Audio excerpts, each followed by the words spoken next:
Hey guys, welcome back to PhotoCut. In today's video, we're going to see how to remove text from photos using Canva.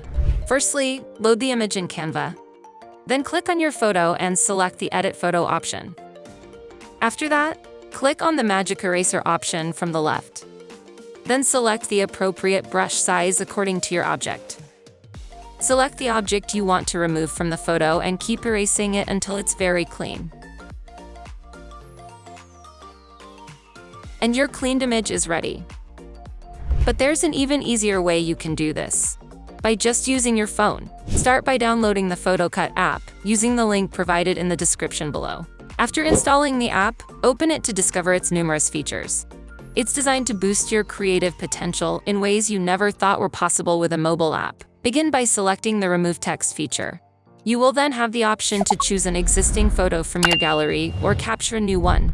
For this tutorial, I will use the same photo. Now PhotoCut's advanced AI technology takes over.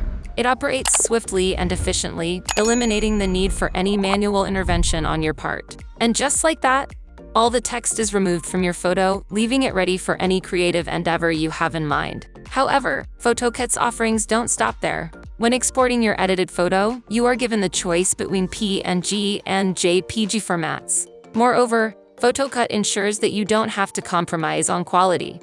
It allows you to select your preferred resolution to guarantee that your photo remains sharp and vibrant in any setting. And that's how you effortlessly remove any text from a photo using AI. If you found this video helpful, then drop a like and subscribe for more awesome videos. Also, don't forget to take your photo editing to the next level by downloading the PhotoCut app. Available now on both the Play Store and App Store. Click the link in the description to download PhotoCut and start creating stunning images today. That's all for today, and I'll see you in the next video.